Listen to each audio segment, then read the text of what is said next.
Alright, hi, I'm Shannon and I'm going to be doing a problem on Lagrange multipliers. So this is a problem stated, f of xy equals 3x plus y, and we're given the constraint that 4x squared plus y squared equals 8. So we know that f of xy, I'll write a little bit larger because that's on the small end, equals 3x plus y. Wait, that's not what I want to say. That's true, but it's not what I want to say. Equals lambda del g of x, y. So we know that the nabla operator is basically, you're going to take the derivative with the partial derivative with respect to x and then the partial derivative with respect to y. I should talk slower. So that's of f, that's going to be 3 comma 1 equals lambda times 8x comma 2y. And it's okay that we're not using the 8 right now, we're just going to use it a little bit later. So we can say that 3 equals 8 lambda x, and that 1 equals 2 lambda y. We're just taking the 3 and the 8x, and lambda as well, and 1 and 2y, setting them to equal to each other because we know that they are. So 3/8 equals lambda x, and 1/2 equals lambda y. All right, so from here, sorry. Okay, so we don't necessarily have to we don't necessarily have to solve for lambda. It's just something we can do if we would like to do.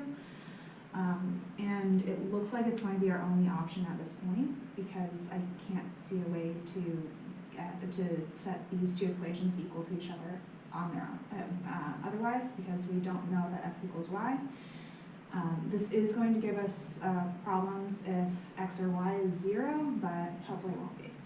So 3 over 8x equals lambda, 1 over 2y equals lambda, so 3 over 8x equals 1 over 2y. That's a little bit too small, I apologize. Okay, so what I'm going to do here is I think I'm going to solve for y just because I can. So I'm going to multiply both sides by 2y. It's going to give me 6y over 8x equals 1. I'm going to simplify that. That's a 4. So 3/4 x equals 1. So y is going to be equal to 4x over 3. If I did that correctly, which hopefully I did, and I'm checking now, and it looks like I did. All right, so now we're going to bring this guy in. So we know that 4x squared plus y squared equals 8. We hopefully know that y equals 4x over 3. So we're going to say 4x squared plus 4x over 3 quantity squared equals 8. 4x squared plus 16x squared over 9 equals 8. Shoot, okay, that's a little bit of a funky equation, but that's fine. 36x squared plus 16x squared all over 9 equals 8.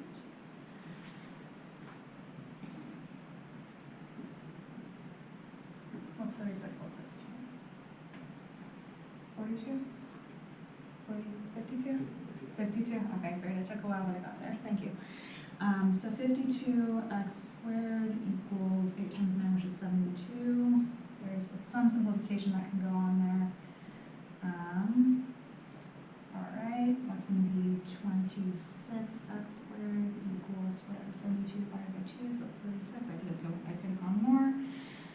13x squared equals 72 divided by 4. Is that a thing that you can do? No. Something.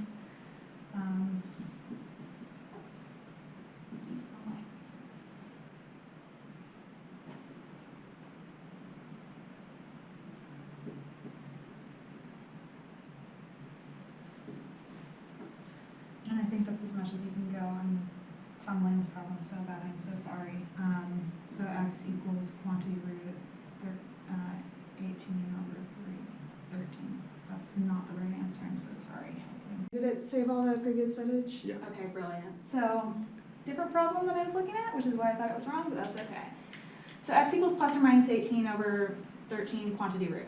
I'm going to make this a little bit larger because that's minuscule. I'm sorry about that. All right, cool. So if we know we have those values of x, we can basically plug those in for y. So we can say that for 18 over 13, because this is getting squared, no matter what you do, it's going to be positive 18 over 13 plus y squared equals 8. Wow, that's going to be a funky thing to multiply. 18 times 4, we know that's 72 because we did that earlier.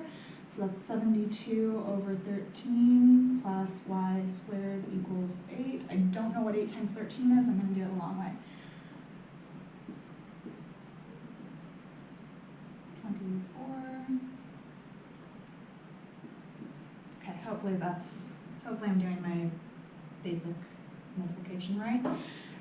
So 72, y squared equals 104 minus 72 all over 13. And that's going to be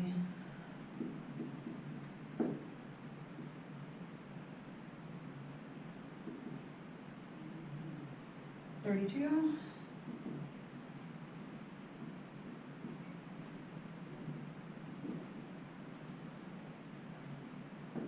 Y equals quantity root plus or minus 32 over 13. Brilliant. All right. So now we have these possible points. We know we can have x equals 18 over 13 quantity root. Shoot, I'm going to make that a little clearer.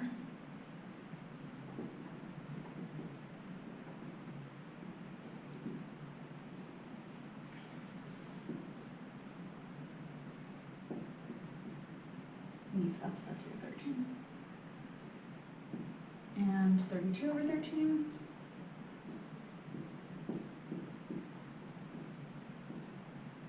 We know that we can have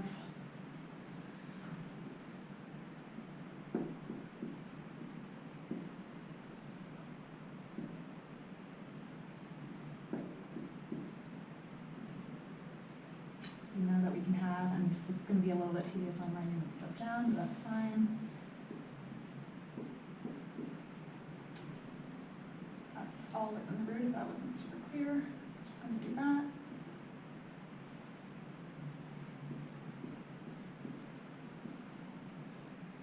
And then we know that we can also have both of them negative.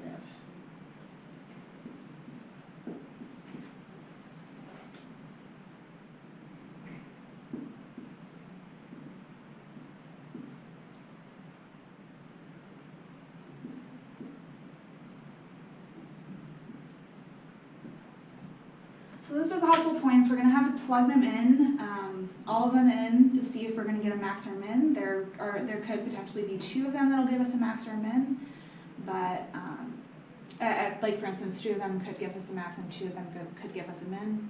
We don't know. And then there's also the possibility that none of them are going to be relevant at all. Well, unlikely, but still. All right. So 4x squared plus y squared equals 8. No, we want f of x, y at this point. So 3, we can say 3 that quantity root 18 over 13 plus y plus quantity root 32 over 13 is going to give us some value. That I should figure that out, right? It's going to give us some value. All of those are going to give us some value, all that, some value, and all that, some value. Yeah, again, I can do it, but it's a lot of square roots that I don't think anyone wants to deal with. Probably go to a calculator, if anything. Do you want me to go into a calculator? Mm-hmm. No. If you observe the first one and the last one. Oh, yeah. and Shoot, yeah, those should do it, yeah. compared to the middle ones. Okay. But yes, so if you, since you've got 3 quantity root everything, this is going to give you your maximum value, and then this one that I didn't end up finishing writing down, that's going to give you your minimum, because it's going to, and this is going to be the max positive, this is going to be the max negative. Do you want me to go more into the theory behind this, because I kind of forgot to do that? No, or? that's fine. All right, cool. Sound All good? right.